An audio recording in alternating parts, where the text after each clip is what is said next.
Ze hoef je niet te gunnen. Ze hoef je niks te gunnen. Maar ze kijken. Ze kijken, dat is belangrijk. En ze kunnen niks op je aanmerken. Want ik ben het toch niet? Ik ben toch aan het schuilen achter de busjes? Dan word jij gek.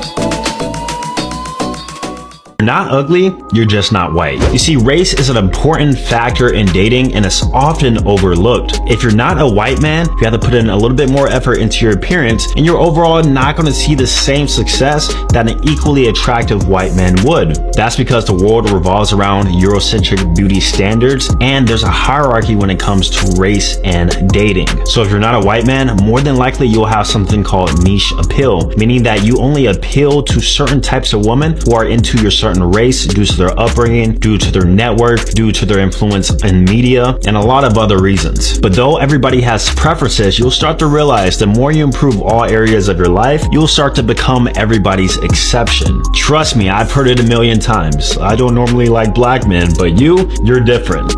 Let's be clear. So you think that only black people should stay with black people? Listen to me. Many races, many different people of different cultures believe in marrying within your culture, believe with marrying in your race. There are even people who are black in different countries who believe you should marry, if you're Nigerian, you should marry a Nigerian, or if you're this, you should. That's not an awkward thing. That's not a weird thing. It just makes sense, right?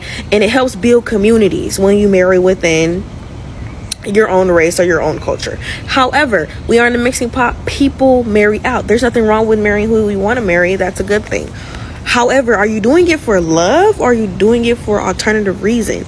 If this was a group of white men with black women and they were saying, oh, cheers to more dark-skinned children, cheers to more black children, would that not be weird? Would we not be looking at these men like, what type of fetishizing, weirdo, hate yourself stuff is this?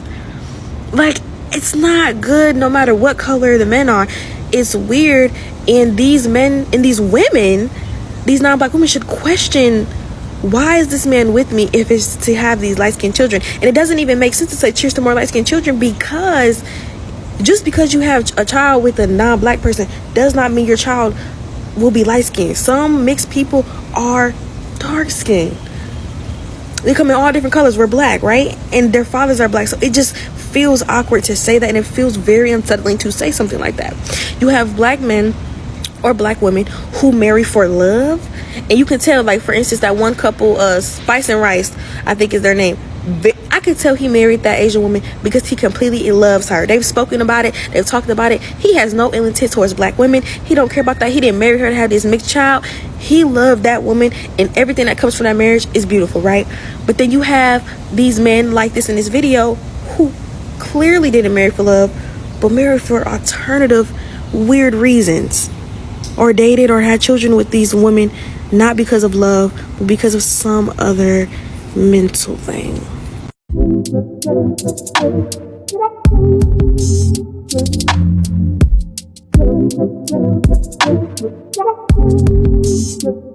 The wealth in America. Mm-hmm. What the fuck has changed? Nothing at all but the appearance of things. Right. The only thing they did when they ended slavery is change the way it looked. They traded in slavery. Mm-hmm. Before the 13th Amendment, we were owned by individuals. We was the property of individual slaveholders. After the 13th Amendment, we became property of the government itself. We are slaves of the state. We are slaves. So still not free. Let me ask you a question, because in other words, if you walk out here right now and a police officer... Weet je waarom ze ook altijd de hele tijd vragen stellen? En wanneer iemand je iets heftigs vertelt, toch? Want voor mij klinkt het echt heftig. Ik kan het horen en ik kan het aannemen. Maar zij nemen het niet aan. Wanneer iets heftig is, ga je zeggen... Oh, dat vind ik wel echt heel naar wat je zegt. Ook gewoon... Ik vind het zo erg dat het zo is. Wat erg. Maar waarom denk je dat als je het niet begrijpt? Wanneer je gelijk gaat vragen... Mag je iets vragen? Terwijl je nog niet eens... Je hebt mijn comment nog niet eens ingenomen, maar je wilt al iets vragen. Dan wil je niet horen wat hij zegt. Dit gesprek is te moeilijk voor jou. Police officer pulls you over and takes your life, God forbid, unjustifiably. How was that any better than you being on the plantation picking cotton and the overseer just decides to get off his horse and blow your damn brains out? 157 years apart. Was there any difference in the power dynamic? Hell no. Nothing at all. You're right. We are exactly where we were. There's no ramifications. Power is the measuring stick, y'all. Not education, not income, not billionaires and millionaires. How many black people on TV, Obamas and Kamalas? That's irrelevant. How much power do we have to force white people to leave us the hell alone? And do we have any more now? Dat is het gewoon. Ze weten hoe sterk we zijn. Kijk, hun hebben alles behalve kracht. Ze hebben hele systemen ontwikkeld. Educatief, zorgverzekeraars. Ze hebben banden met andere landen. Ze hebben altijd andere landen nodig. Ze kunnen niet alleen opereren. Terwijl ze zien wie hun vijand is. Hè. Alleen kunnen wij nog niet zelf zien wie we zijn eigenlijk. Gewoon. Hoe sterk we zijn, hoe krachtig we zijn. We blijven maar zitten en waar zijn we eigenlijk bang voor wat? Huh? Than we had in 1865. I don't see it. Moving. Wait, hold on. Let me ask a question real quick. Because a lot of people say that Obama got in office and he did nothing for black people. Do you think he had the power to do anything when he was president? I want to ask a question before that question. Do I think he had the power? Yeah. Yes and no. Major changes, he didn't have the power. Right. Minor changes, he did. For example, Barack Obama could have got us more black teachers. Barack Obama could have did something about the special education exploitation of our children. He could have done something about the suspensions and expulsions. Obama is niet zwart. Hij is en hij blijft een halfbloed. Sorry. Ook al identificeert hij zich met zijn zwarte kant. En hij heeft een zwarte vrouw. Goed voor hem. Die witte mensen denken, je bent ook nog een deel van ons. Dus je bent ook nog loyaliteit aan ons verschuldigd. Denken dat zij een volbloed zwarte man president zouden hebben laten worden. Dan moet je echt heel erg wakker worden. Ben je echt in die hele diepe slaap. Gewoon, like, I'm sorry. He could have fought for better schools and more black educators because everybody agrees that the schools are a problem. Do you understand? Everybody agreed that the schools. Obama didn't do nothing about that. You follow me? He could have done something about black homelessness. He didn't. Now for the black middle class, he threw them a couple bones and allowed them. Obama is gewoon een puppet. Het is gewoon een puppet. Het was gewoon even om ons een beetje blij te maken. We hebben eindelijk een president van kleur. Net als die vice-president, toch? Ze is half van India en half zwart. Maar ze is niet zwart. Ze gaan ons nooit daar neerzetten als we gewoon zwart zijn, snap je niet? En wij maar blij zijn met niks eigenlijk. Het zijn niet eens kruimels, het is gewoon minder dan kruimels. Het is gewoon een oase wat je eigenlijk ziet gewoon. En wij maar blij zijn. Oh, de eerste zwarte president. Wat is er veranderd? Dat was even voor de image. Alles is image bij hun, alles. Phones and allowed them to buy a house and that kind of shit. Hun kracht is ook image, hè? Ze lijken heel sterk, maar zijn ze echt zo sterk? If you consider that progress, right? Right. But overall, did he systemically change anything for black people? Not at all. But did he systemically change anything for gay people? Hell yeah. Hell yeah. But don't you think it's easier for one to do that because of the power that they possess? Because of, you know what I mean, there's white people, Asian people that's in that community. Okay, possibly, but here's my... Het is echt dat hij buigt, gewoon. Je had altijd maar een uitweg vinden over iets wat waar is. Gewoon niet willen accepteren wat de waarheid is. Het maar neutraal maken, het is niet neutraal. Het is geen neutrale kwestie. Maar god. But here's my question for you then. Let's say Obama had no power to change nothing. Let's just say that. Then why would you vote for him for your presidency? I was ignorant to how that. Ik ben nog steeds ignorant, want je bent het weer aan het verdedigen. Ik was toen onwetend. Zodra iemand zich begint te verdedigen, weet je al, dit is geen oprecht gesprek. Ze willen dit niet horen. Ze hebben spijt dat ze jou hebben uitgenodigd. Kijk hoe klein ze zich voelen op die bank daar gewoon. Ze denken, shit man, hoe gaan we dit verkopen? Hoe kan ik zoveel mogelijk verbergen dat ik eigenlijk niet van mezelf hou? Kan niet, schat. Kan niet. That whole system worked. When I first voted, I just turned 18. You know what I mean?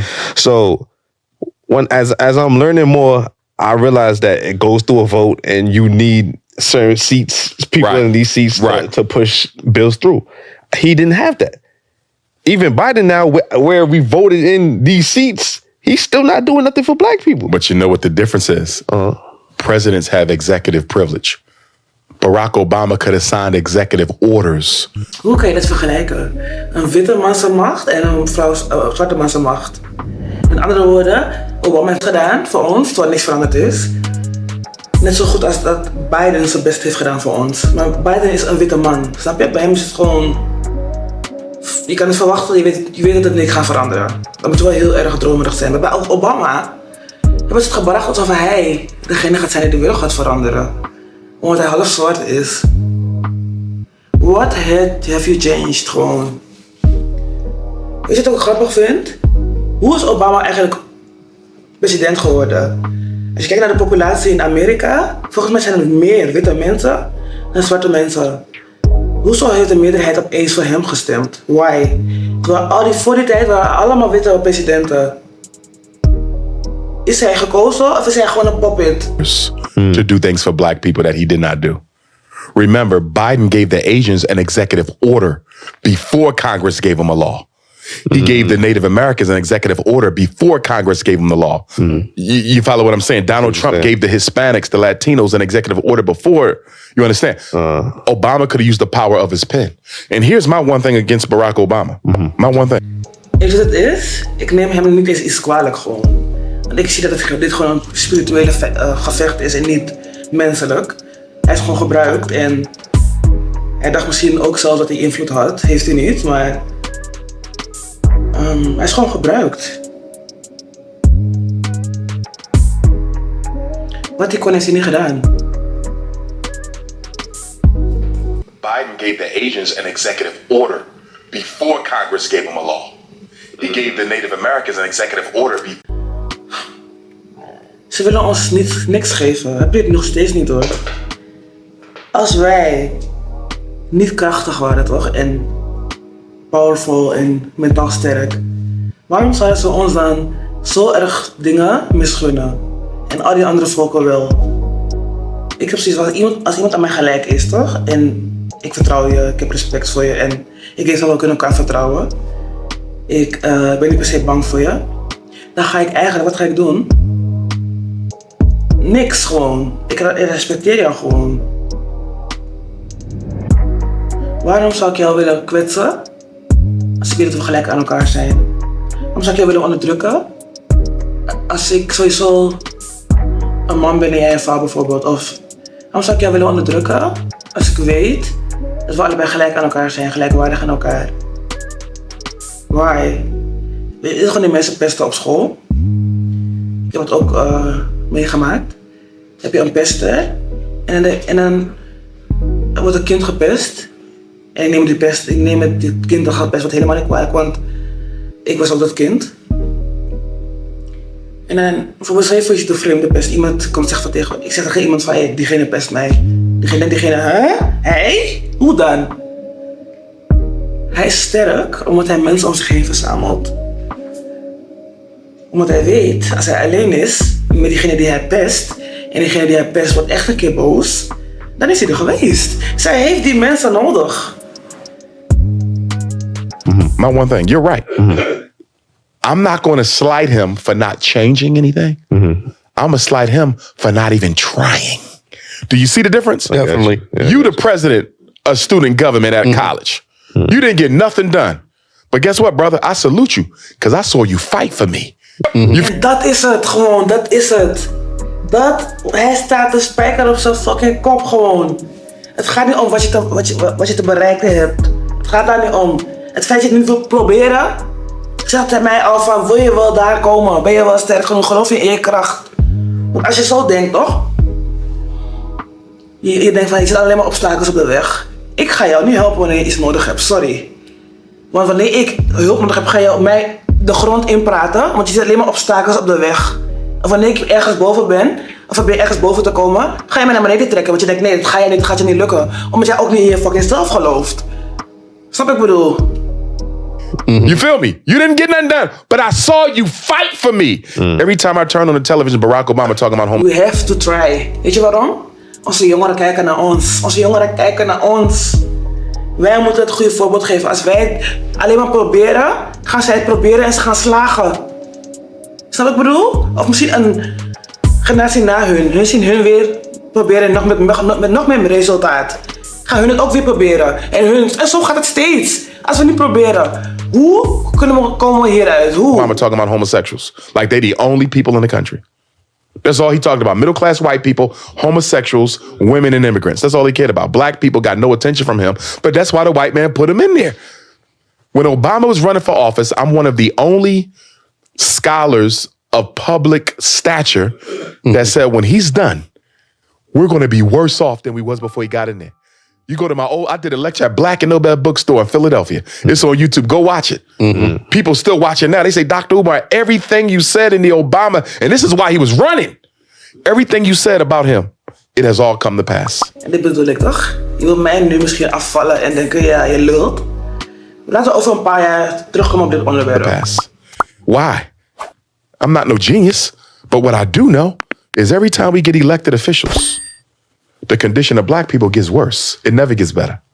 Rarely do we do better when somebody black gets elected. You don't think he was personally hand-selected, especially after the whole Bush situation? Yeah. They selected Barack Obama to make make the black community in America safe for homosexuality. And they needed him internationally when back Africa support because America needs Africa's resources. Is dat gebeurd? Als er, hoe Obama heeft gevochten voor die homo's en immigranten. Dat zijn alle soorten mensen, toch? Dus niet uitgezonderd. Hij wordt niet erkend dat zwarte mensen het zwaar hebben in Amerika. En dan bijvoorbeeld, je bent zwart en je bent immigrant, of je bent zwart en je bent homo. Het feit dat je homo of immigrant bent, gaat jou nog doorhelpen in hun systeem. Want de zwarte mensen die daar zijn, gaan nooit krijgen wat de immigranten krijgen. En wat die homo's krijgen, zwarte homo's krijgen of zwarte trans mensen krijgen. Snap je? Dus ze geven iedereen privileges, behalve degene die het land hebben opgebouwd.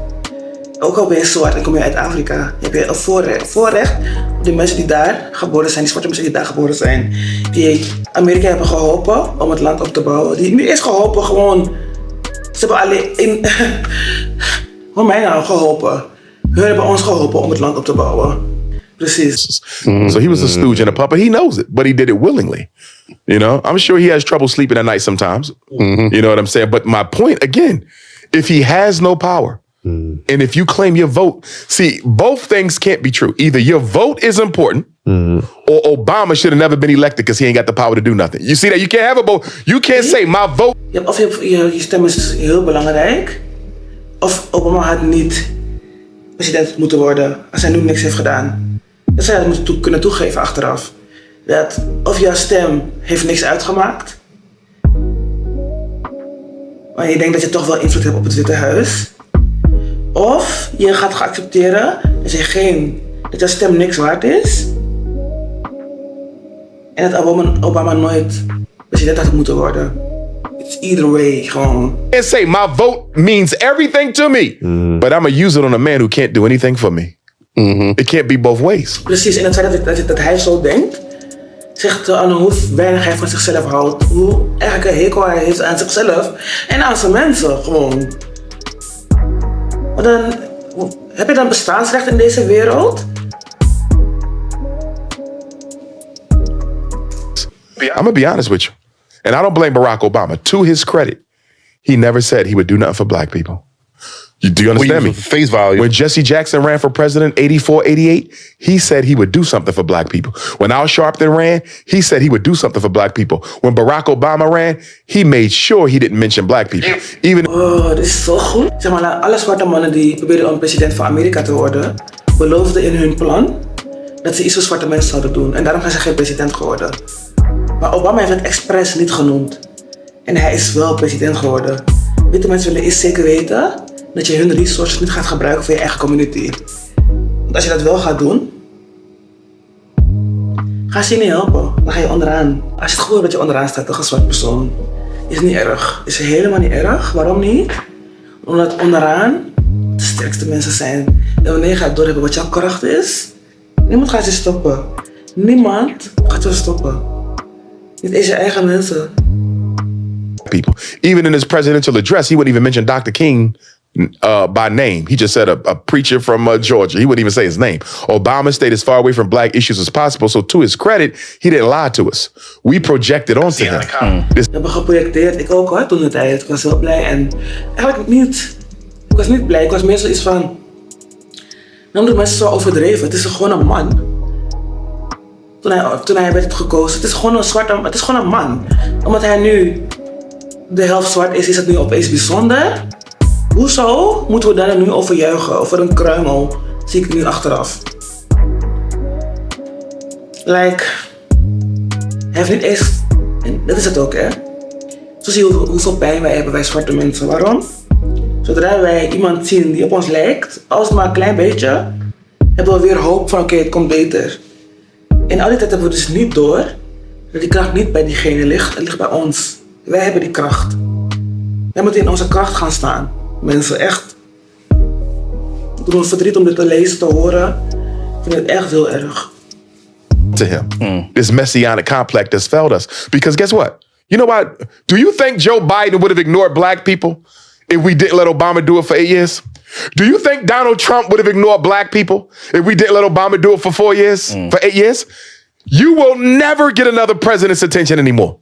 Because the whole world watched black America catch hell and give Barack Obama a pass for 8 years. The worst thing we could have ever done was publicly say it was okay. How do we bring for him value to not do nothing and just be black? What is Zwart zijn is echt niet genoeg, echt niet. Laat me zien dat je van jezelf houdt. Laat me zien dat jij mij waardeert. Laat zien dat je het beste met jezelf voor hebt. Dan kan ik je vertrouwen. Als zwart persoon. Ik wil je heel graag vertrouwen, dus die wil is er. Bij andere soort mensen heb ik niet eens die wil niet meer. Snap je? Maar bij ons heb ik die wil echt wel. Maar ik moet het wel eens zien dat ik niet meer wil gaan verspillen. Snap je? Het is heel heftig. Wat is de keiharde waarheid? En we moeten het horen, we moeten dit verspreiden. Laat iedereen dit zien alsjeblieft, want dit moeten we met elkaar bespreken, serieus. Er moet een einde komen aan de onderdrukking van zwarte mensen. Alleen wij zelf kunnen dat doen. I'm telling you. Maar we komen wat eruit. We gaan er sowieso uitkomen, maak je niet druk. We gaan er echt uitkomen. En het gaat niet lang duren. Geloof me, maar we moeten wel echt eerst even wakker worden. Even wake up. Bedankt voor het kijken, voor het liken, voor het delen. Ik vond het heel interessant. Het is heel erg spannend ook om het op te loaden, maar ik denk we moeten het hierover hebben. We moeten eerlijk met elkaar kunnen communiceren. En ik heb het echt het beste met ons allemaal voor. Al heb je nog niet met jezelf het beste voor, ik heb wel het beste met jou voor. Heel erg bedankt. Abonneren, hè? Abonneren.